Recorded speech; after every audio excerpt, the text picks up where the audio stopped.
ये यूपी का स्टेट जो है विमल भाई, ये बहुत दूर आ चुका है अभी तक। मैं सबसे पहली बार तब आया था, इंफ्रास्ट्रक्चर से लेके रोड से लेके सब कुछ इतना आगे बढ़ गया, देख के खुश हो रहा। अश्विन नंदा का ये व्यू पॉइंट मेरे भी व्यू पॉइंट से काफी मैच करता है, लेकिन मैं खुद भी यूपी का रहने वाला हूं। मुझे वो समय याद आता है जब ये माना जाता था कि यूपी इंडिया की डेवलपमेंट को पीछे खींच रहा है और यूपी को सबसे पिछड़ा स्टेट माना जाता था।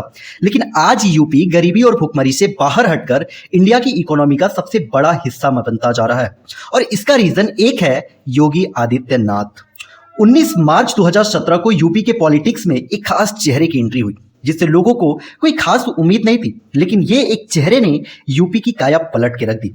आज यूपी पूरे देश की 5th लार्जेस्ट इकोनॉमी है, जिसका टोटल जीएसडीपी लगभग 25 लाख करोड़ है, जो इंडिया की जीडीपी में 8.4% का कंट्रीब्यूशन कर रहा है। यही नहीं, उत्तर प्रदेश की गवर्नेंस ने लोगों को इतना प्रभावित किया कि लोग सीएम योगी की आज मिसालें देते हैं।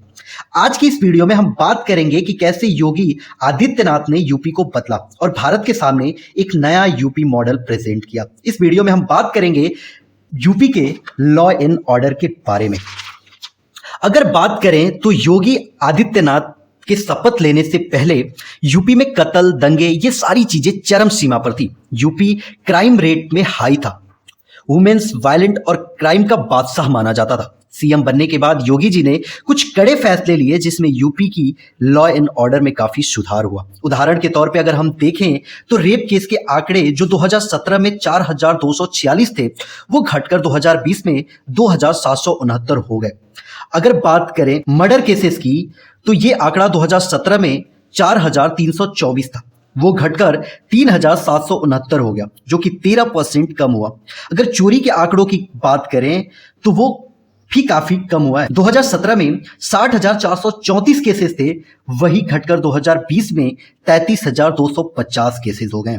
स्पेशल डीजी प्रशांत कुमार ने बताया कि इमरजेंसी सर्विसेज ने 65 लाख लोगों की मदद की है और अगर शहरी रिस्पांस की बात करें तो 12 मिनट से घटकर 8 मिनट हो गया है।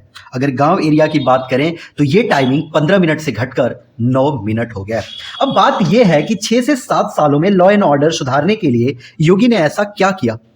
तो सबसे पहले लॉ एंड ऑर्डर में ग्रास रूट चेंजेस किए। योगी जी ने फील्ड लेवल ऑफिसर के साथ फेस टू फेस इंटरैक्ट किया, वीडियो कॉल के जरिए सारे काम का मुआयना किया और उन्होंने ये पहले ही बोल दिया था कि वो किसी भी क्राइम और करप्शन को बर्दाश्त नहीं करेंगे।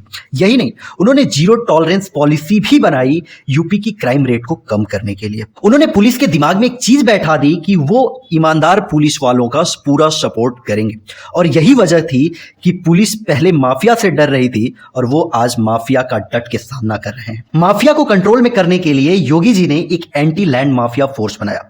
इस फोर्स का काम यह था कि वो भू माफिया का खात्मा कर सकें और जो लैंड करप्शन चल रहा है उसमें सुधार कर सकें। सालों से आई गवर्नमेंट माफिया को खत्म करने के बजाय उनका साथ देती थी, उनका सपोर्ट करती थी। यही नहीं, उन्हें अपने पार्टी में टिकट तक भी देती थी और जो राज्य क्राइम स्टेट ऑफ इंडिया कहा जाता था, तो इसे योगी जी ने कई कड़े फैसले लेके यूपी के प्रति लोगों का नजरिया ही बदल दिया। आपकी इस पे क्या राय है, कमेंट सेक्शन में जरूर लिखिएगा। मेरा नाम है संजू मिश्रा और आगे ही ऐसी केस स्टडी के साथ आपको अच्छी वीडियोस देते रहेंगे।